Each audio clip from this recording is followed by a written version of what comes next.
Hello, मेरा नाम अंजलि है और आज की कहानी का नाम है दीदी दीदी आकाश का रंग नीला क्यों है।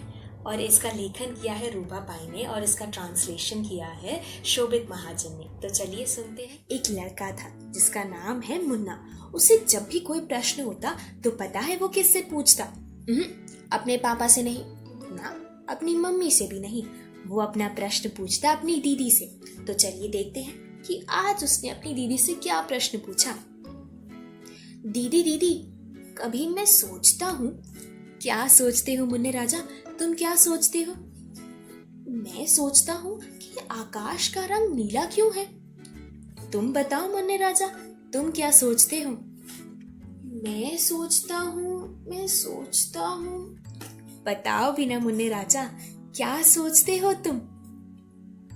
अब दीदी, मुझे ऐसा लगता है कि आकाश असल में एक समुद्र है और बादल नाव है जो उस पर हिचकोले खाते हुए ऐसे धीरे धीरे धीरे तैरता है। और आकाश के उस समुद्र के पानी को गिरने से बचाने के लिए ना प्लास्टिक की एक बड़ी सी चादर बिछाई गई है। और जब उस प्लास्टिक की चादर में कहीं छेद हो जाता है ना, या वह फट जाती है, तब बारिश होती है। और क्योंकि आकाश समुद्र से बना है और समुद्र नीला होता है, इसलिए आकाश नीला है। देखा दीदी, मैं जानता हूँ ये राज। ठीक कहा ना दीदी? हूँ ना मैं समझदार? हाँ, ठीक कहा शायद तुमने, पर मैंने अपनी किताबों में कुछ और ही पढ़ा है। बताओ ना दीदी, क्या पढ़ा है आपने अपनी इस मोटी मोटी किताबों में? पहले तुम बताओ मुन्ना, तुम क्या सोचते हो? क्या कोई और कारण हो सकता है आकाश का रंग नीला होने का? मैं सोचता हूँ।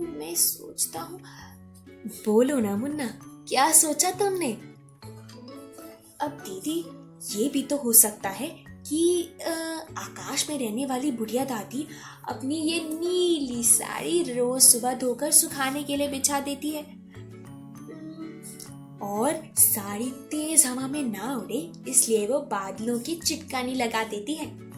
बूढ़ी दादी की नीली साड़ी जो हर सुबह में आकाश में सूखती है, उसी से ही आकाश का रंग नीला है। ठीक कहा ना दीदी? हूँ ना मैं समझदार?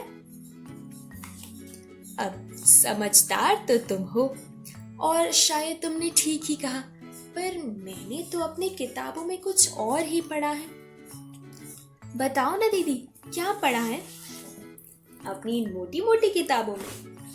पहले तुम बताओ मुन्ना, तुम क्या सोचते हो? क्या कोई और कारण हो सकता है आकाश का रंग नीला होने का? कभी तो मुझे ऐसा लगता है दीदी कि बहुत साल पहले होली के त्योहार पर दुकानों ने नीले रंग को छोड़कर कोई और रंग ही नहीं रखा।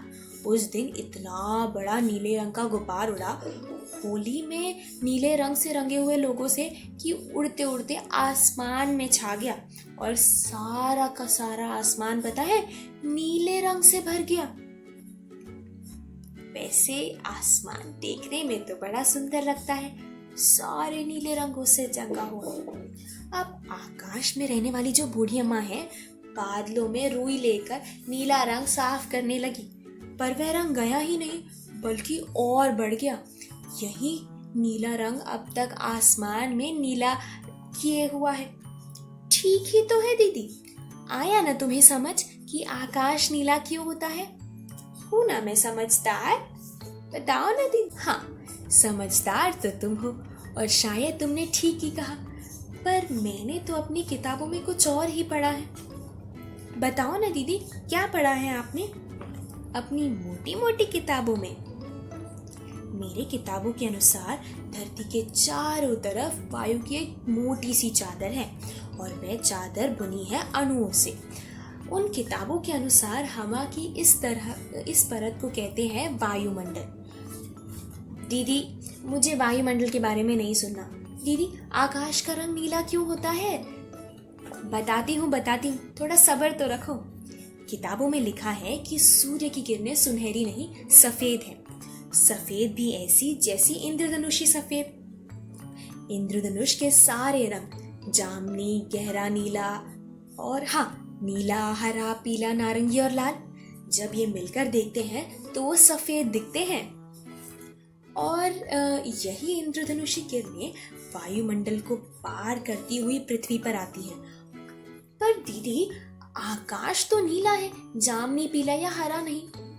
मुन्ना सुनो, ध्यान से सुनो। वायुमंडल के अणु कुछ अजीब होते हैं। लाल, पीला और नारंगी रंग वाली किरणों को वे अपने बीच से पार होने नहीं देते, परंतु नीले रंग को तो। बताओ दीदी, जल्दी बताओ, क्या करते हैं वो नीले रंग को?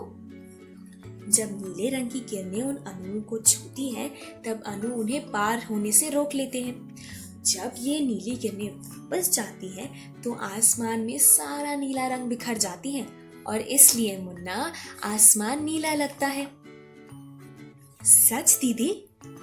अब ये तो मुझे नहीं पता मुन्ना कि ये सच है कि नहीं, पर किताबों में यही बताया गया है। अब आप बताइए, मुन्ना की तरह कुछ और कहानियां भी हैं आपके पास कि आसमान का रंग नीला क्यों है?